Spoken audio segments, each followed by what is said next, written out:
आपको पता है दोस्तों, इमरान खान की सरकार से पाकिस्तानी जनता बहुत दुखी है। आज की जो वीडियो आपके लिए लेकर आए हैं उसमें हसन निसार ने इमरान खान की सरकार को आड़े हाथों लिया है। हसन निसार ने यह बताया है कि पाकिस्तान का नाम बदलकर मिसाइलिस्तान रख देना चाहिए क्योंकि इसमें सिर्फ और सिर्फ मिसाइल हैं। इस देश का बजट एक फ्रॉड है। पाकिस्तान जैसे देशों में कोई बजट नहीं होते, कोई प्लानिंग नहीं होती। इमरान खान की मकबूलियत डैमेज हो चुकी है। इसकी सरकार जल्द खत्म हो जाएगी। खान ने जनता को एक गधे की तरह बना दिया है जो चारे के लिए भागी जा रही है। इस वीडियो में हसन निसार और एंकर सादिया अफजल ने और क्या कहा, तो चलिए दोस्तों आज की वीडियो की तरफ चलते हैं। आपकी एजुकेशन मुकम्मल तौर पे बर्बाद हो चुकी है। मैं मातम कर रहा हूं इस बात पे कि प्राइमरी एजुकेशन पे फोकस करो। तुम्हारा रॉ मटेरियल बड़ा घटिया आ रहा है।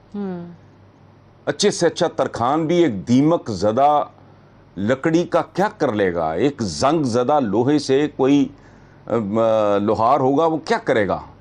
लेकिन ये कोई किसी ने एड्रेस नहीं किया इन मसाइल को जी।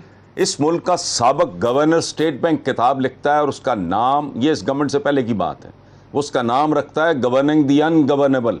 डॉक्टर इशरत की किताब की बात कर रहा हूं मैं।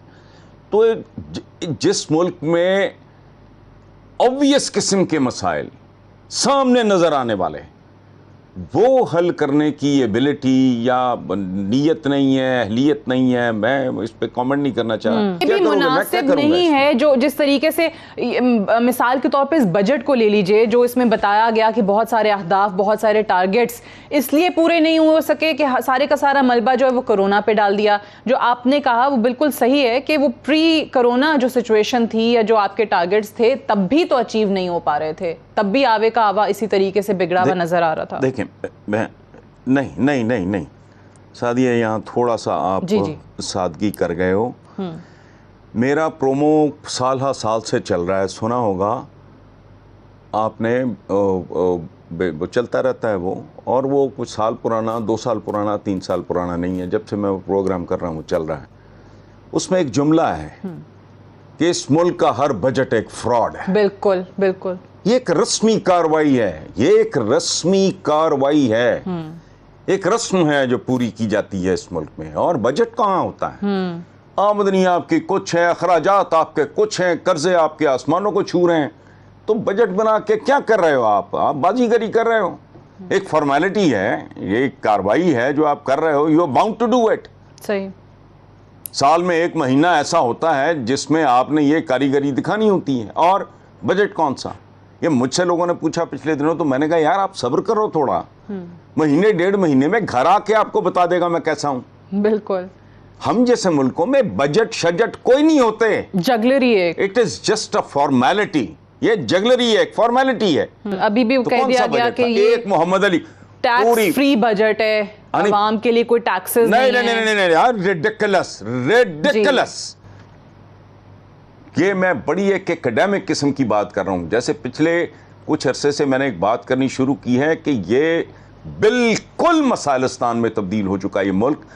अगर आप 15 से 20 साल का रोड मैप दे के लोगों को एतमाद में नहीं लेते, एक बार आपको झटका देना होगा लोगों को कि यहां कुछ नहीं होने वाला।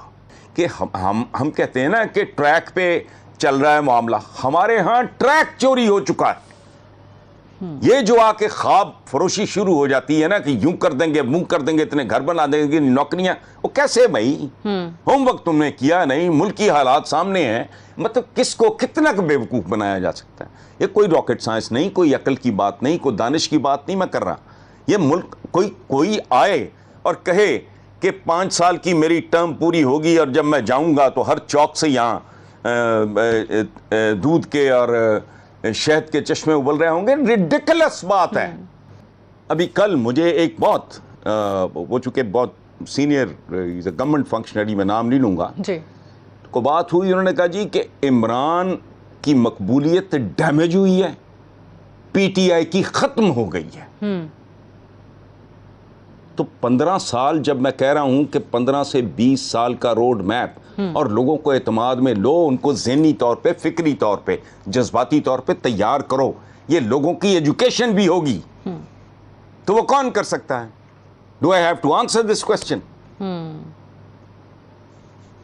इस जमहूरियत ने जो आपको पहले दे दिया, ये आइंदा इससे बदतर देगी, सही, साइमल्टेनियसली करनी पड़ेंगी। तो जब तक वो नहीं होगा, तो आप अपने आप को धोखा देते रहो। इब्ने इंशा की किताब का एक मैं छोटी सी आपको बात बताऊं, उसमें एक कार्टून है उनकी, वन ऑफ हिज बुक्स, मेरा ख्याल है उर्दू की आखिरी किताब को इस तरह का है। उसमें एक आदमी गधे के ऊपर बैठा है, उसके हाथ में एक स्टिक है, स्टिक के एंड पे फॉडर है, चारा लटक रहा है, पट्टे लटक रहे हैं, और गधा ये सोच के पागलों की तरह भाग रहा है कि उसके और चारे के दरमियान, फॉडर के दरमियान, पट्टों के दरमियान बस 2 इंच का ही तो फासला है। लेकिन वो 2 इंच का फासला खत्म होने में ना आ रहा है, ना कभी आएगा। इस कौम के साथ यही हो रहा है। इसके ऊपर सवार हैं और सवार के हाथ में एक डंडा है, डंडे के आखिर पे पट्टे लटक रहे हैं और भागी जा रही है वो कि ये रोटी लटक रही है और मेरे और रोटी के दरमियान 6 इंच का तो फासला है। ये 6 इंच का फासला कभी खत्म नहीं होगा, ये लंबा होता चला जाएगा। हर शॉर्टकट इस मुल्क का पेंडा मजीद लंबा करेगा। मेरे मुंह में खाक, जो दिल करे सजा दे देना, इसके अलावा कोई सोल्यूशन है ही नहीं। सही। मैं थक हार के इस नतीजे पर पहुंचा हूं। मैं गलत हो सकता हूं, लेकिन ये मेरा कंसिडर्ड ओपिनियन है। अच्छा, लेकिन जी ये जो आपने कहा ना कि मसालिस्तान बनता जा रहा है, इस पे मैं ऑब्वियसली आगे चल के बाद में बात करूंगी कि बहुत सारे क्लेम्स इस हुकूमत के भी, जिनका हवाला आपने भी दिया, लेकिन ये जो आपने सरदारी निज़ाम का हवाला दिया और बलूचिस्तान के इशूज़, ये सारे उसमें इंक्लूडेड हैं जो 15 साल से पहले ख़त्म नहीं होंगे, रिजॉल्व नहीं होंगे। बट ये अगर हुकूमत की मेजॉरिटी ही इस तरीके से कम होती है, इत्तेहादी आहिस्ता आहिस्ता अलग होते जाते हैं। पिछले दिनों काफ लीग के हवाले से भी बड़ी नाराज़गियां सामने आई, अब ये बिल्कुल ही अलग होकर आज़ाद बेंचेस पर बैठ गए। तो ये आने वाले दिनों में हुकूमत ख़त्म करने का कोई इंदिया आपको नज़र आ रहा है? कुछ इस तरीके के मामलात हो सकते हैं? वो एक बड़ा खूबसूरत शेर है कि मिल भी गया तो, मुनीर नियाजी साहब का है, मिल भी गया तो फिर क्या होगा, लाखों मिलते देखें, ये चले भी जाएंगे तो क्या होगा, ये बैठे भी रहेंगे तो क्या होगा। नवाज शरीफ चला गया, कौन सी तोप चला लिया आपने? उससे पहले जरदारी साहब रुखसत हुए, उन्होंने कौन सी तोप चला ली थी, जो ये चला लेंगे, ये चले जाएंगे, कोई और आ जाएगा। 15 से 20 साल बच्चे को एतमाद में लो, फरेब देना, धोखेबाजी बंद करो, बताओ कि नहीं हो सकता।